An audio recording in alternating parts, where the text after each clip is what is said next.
With other sports leagues out of action like the NBA, NHL, and MLB, UFC President Dana White was right that the UFC would be the first sport back.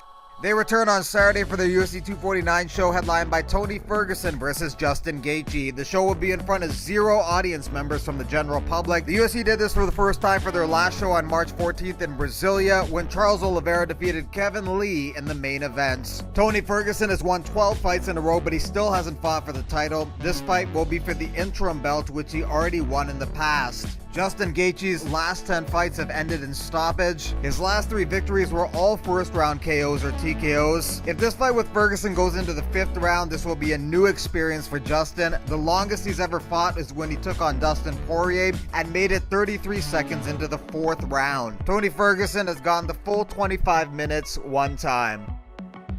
In the co-main event, Dominick Cruz returns after over 3 years off and takes on Henry Cejudo for the bantamweight belt. Cejudo has won 5 in a row, and in the past 2 years he's put together an amazing 3 wins over Demetrius Johnson, TJ Dillashaw, and Marlon Moraes. Dominick has a record of 22 wins and 2 losses, and Henry's record is 15 wins and 2 losses. Dominick's been fighting in MMA 8 years longer than Cejudo. This will be Dominick's 2nd return after a major layoff. He was out almost 3 years due to injury between 2011 and 2014.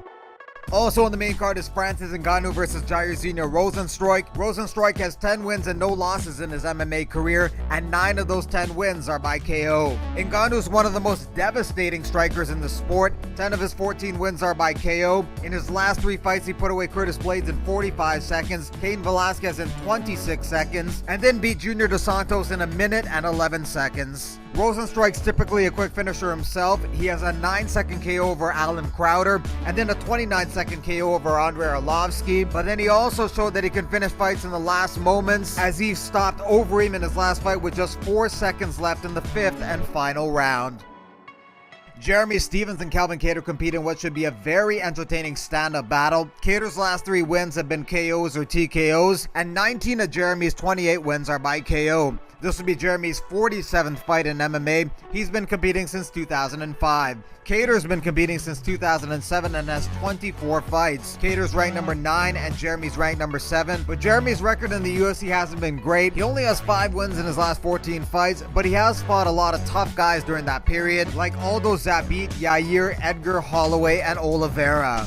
Greg Hardy versus Jorgen de Castro is the first fight on the main card. It was originally scheduled for March 28th but got postponed, then April 18th, but that got postponed now to May 9th. Jorgen has 6 wins in his pro career, and 5 of those 6 victories are KOs or TKOs. Greg Hardy actually has more pro experience in 7 fights. He's been one of the most active fighters on the UFC roster. This will be his 6th fight in the UFC since starting with the league in January of last year. Greg Hardy is around a 2-1 favorite for this fight, which will probably not be going the distance. The featured fight on the prelims will be Donald Cowboy Cerrone versus Anthony Pettis. These two fought in 2013, and Pettis won in the first round by TKO. This time around will be a different dynamic, as the two have trained with each other and are friends. The first time around, Pettis did not like Cowboy because some of the talk before the fight and brought a lot of rage to the cage. But this time around is more of a psychological dynamic that Cowboy likes, more like 2 friends sparring for cash. Also this time around, the fight will be at 170. Anthony Pettis is the slight favorite for this fight.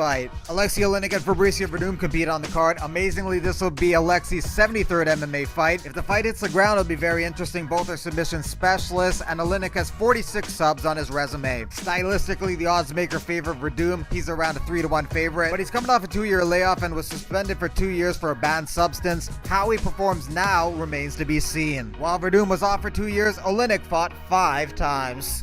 There's one women's fight on the card as Carla Esparza takes on Michelle Waterson. Waterson's won 3 of her last 4, and Esparza's won her last 2. Uriah Hall takes on Jacare on this card in a middleweight matchup. Jacare had 1 fight at 205, but now he's back down to 185 after a split decision loss to Jan Blachowicz. Vicente Luque rematches Nico Price on this card. He beat Nico in 2017. Nico has an unorthodox but effective approach. He won his last fight versus Vic by upkick. Charles Rosa and Bryce Mitchell compete at 145. Both think they're the better grappler. Based on the stats, they're very similar in that department. Rosa has 8 of 12 wins by submission, and Mitchell has 9 of 12 wins by sub. And the first fight on the card is Sam Alvey versus Ryan Spann. Odds makers are not showing Smiling Sam the same positivity. He's the biggest underdog on the card. Spann is a 4-1 favorite.